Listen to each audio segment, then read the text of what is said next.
তোমরা যারা ক্যালকাটা ইউনিভার্সিটির আন্ডারে কলেজের ছাত্রছাত্রী আছো তোমাদের প্রত্যেকের জন্য আজকের ভিডিওটা খুবই গুরুত্বপূর্ণ। তোমরা স্ক্রিনের ওপর একটি নোটিশ দেখতে পাচ্ছ, ক্যালকাটা ইউনিভার্সিটির অফিসিয়াল নোটিশ। এই নোটিশের বিষয়বস্তুই হচ্ছে আজকের ভিডিও। এই নোটিশে কি বলা হয়েছে? এই নোটিশে বলা হয়েছে তোমরা কোন সেমিস্টারে এক্সিট করতে পারবে এবং কোন সেমিস্টারে রিএন্ট্রি নিতে পারবে, অর্থাৎ পুনরায় পড়াশুনো শুরু করতে পারবে। এই নিয়ে বিস্তারিত নোটিশ পাবলিশ করেছে ক্যালকাটা ইউনিভার্সিটি। তোমরা নোটিশটা স্ক্রিনের ওপরে দেখতে পাচ্ছ। আমি এটাকে সম্পূর্ণ সহজ সরল ভাষায় তোমাদের বলে দেব। দেখো, তোমরা অনেকে 3 বছরের পাস কোর্সের অর্থাৎ এমডিসি কোর্সের স্টুডেন্ট আছো এবং অনেকে তোমরা 4 বছরের অনার্স কোর্সের স্টুডেন্ট আছো। তোমরা যারা 3 বছরের এমডিসি কোর্সের স্টুডেন্ট আছো তোমরা প্রথমে শুনে নেবে যে এই নোটিশে তোমাদের এক্সিট এবং রিএন্ট্রির নিয়মটা কি আছে।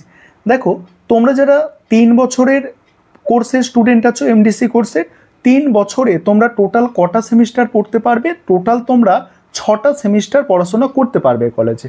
সেক্ষেত্রে কোন সেমিস্টারে তোমরা এক্সিট নিতে পারবে? দ্বিতীয় সেমিস্টার এবং চতুর্থ সেমিস্টারে তোমরা এক্সিট নিতে পারবে। কি বললাম? দ্বিতীয় সেমিস্টার কমপ্লিট করে তোমরা এক্সিট নিতে পারবে এবং দ্বিতীয় সেমিস্টার এবং চতুর্থ 4 নম্বর সেমিস্টার কমপ্লিট করে তোমরা চাইলে এক্সিট নিতে পারো। এবার তোমরা কোন সেমিস্টারে আবার রিএন্ট্রি করতে পারবে? তোমরা যে সেমিস্টারে এক্সিট নিচ্ছ ঠিক তার পরের সেমিস্টার অর্থাৎ দ্বিতীয় সেমিস্টারে যদি তুমি এক্সিট নিয়ে থাকো তাহলে তুমি 3 নম্বর সেমিস্টারে গিয়ে আবার রিএন্ট্রি করতে পারবে, অর্থাৎ আবার তুমি নতুন পড়াশোনা শুরু করতে পারবে কলেজে। এবং তুমি 4 নম্বর সেমিস্টারে যদি এক্সিট নাও তুমি আবার 5ম সেমিস্টারে গিয়ে পড়াশোনা নতুন করে শুরু করতে পারবে কলেজে। তবে এখানে শর্ত কি? এখানে শর্ত হচ্ছে তুমি যখন দ্বিতীয় সেমিস্টারে এক্সিট নিচ্ছ তোমার দ্বিতীয় সেমিস্টার পর্যন্ত কোনো সাপ্লি থাকলে চলবে না। দ্বিতীয় সেমিস্টারে তোমার পাস করা চাই, অর্থাৎ দ্বিতীয় সেমিস্টারে তোমার দ্বিতীয় সেমিস্টার পর্যন্ত প্রথম থেকে দ্বিতীয় সেমিস্টার পর্যন্ত যতগুলো পেপার আছে সমস্ত পেপারে পাস করে তোমাকে কিন্তু এক্সিট নিতে হবে, তবে তুমি আবার পুনরায় রিএন্ট্রি করতে পারবে। এবং তোমরা যারা চতুর্থ সেমিস্টারে এক্সিট নিতে চাইছো তোমাদের চতুর্থ সেমিস্টার পর্যন্ত যতগুলো পেপার আছে সমস্ত পেপারে পাস করতে হবে। পাস করে তবে তোমরা কিন্তু এক্সিট নিতে পারবে। এক্সিট নিলে তবে তোমরা কিন্তু 5ম সেমিস্টারে গিয়ে আবার অ্যাডমিশন নিতে পারবে। ঠিক আছে, এবারে কত বছর এই টাইম, কত বছর পর্যন্ত তোমাদের এই সুযোগ দেওয়া হচ্ছে? ক্যালকাটা ইউনিভার্সিটি তোমাদের 7 বছর পর্যন্ত এই সুযোগ দিচ্ছে। কি বললাম? 7 বছর পর্যন্ত ক্যালকাটা ইউনিভার্সিটি তোমাদের এই সুযোগ দিচ্ছে। অর্থাৎ তোমরা যারা 3 বছরের কোর্সে পড়াশোনা করছো তোমাদের এই প্রসেসটাকে তোমরা চালিয়ে যেতে পারবে কত? 7 বছর পর্যন্ত। 7 বছরের মধ্যে তোমাকে কিন্তু গ্র্যাজুয়েশন কমপ্লিট করতে হবে। 7 বছর সময় কিন্তু বেঁধে দিচ্ছে ক্যালকাটা ইউনিভার্সিটি।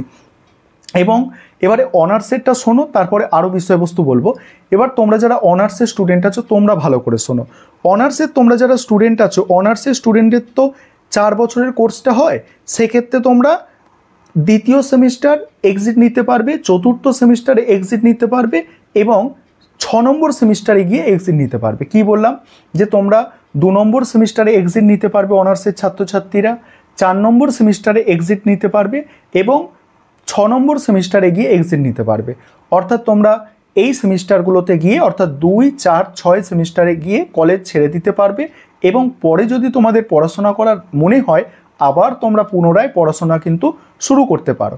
এবার তোমাদের কোন সেমিস্টারে অ্যাডমিশন নিতে হবে অনার্সের ছাত্রছাত্রীদের?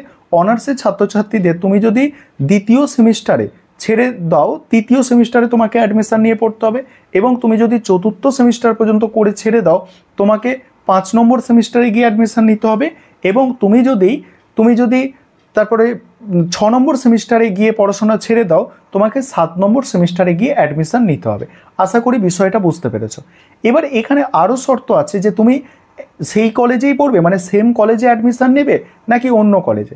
ক্যালকাটা ইউনিভার্সিটির এই যে গাইডলাইনটা আছে এই নোটিশ এখানে কিন্তু ক্লিয়ার বলা হয়েছে তুমি একই কলেজে অ্যাডমিশন নিতে পারো বা ক্যালকাটা ইউনিভার্সিটির অধীনস্থ যে কোনো কলেজ, তোমার যে কলেজে মন চায় সেই কলেজে তুমি অ্যাডমিশন নিতে পারো।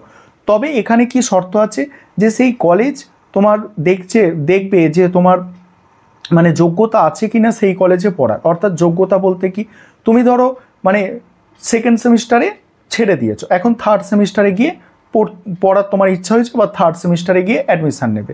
আবার ধরো তুমি 4th সেমিস্টারে ছেড়েছো আবার তুমি 5th সেমিস্টারে গিয়ে অ্যাডমিশন নিতে চাইছো, দেখবে সেই কলেজ দেখবে তোমার আগের সেমিস্টারগুলো সব ক্লিয়ার আছে কিনা, সেখানে কোনো তোমার ব্যাকলগ বা সাপ্লি টাপলি আছে কিনা দেখে নেবে। যদি না থাকে তাহলে তুমি আবার ফর্ম ফিল আপ করে, আবার নতুন করে ফর্ম ফিল আপ করে তুমি সেই কলেজে অ্যাডমিশন নিতে পারবে।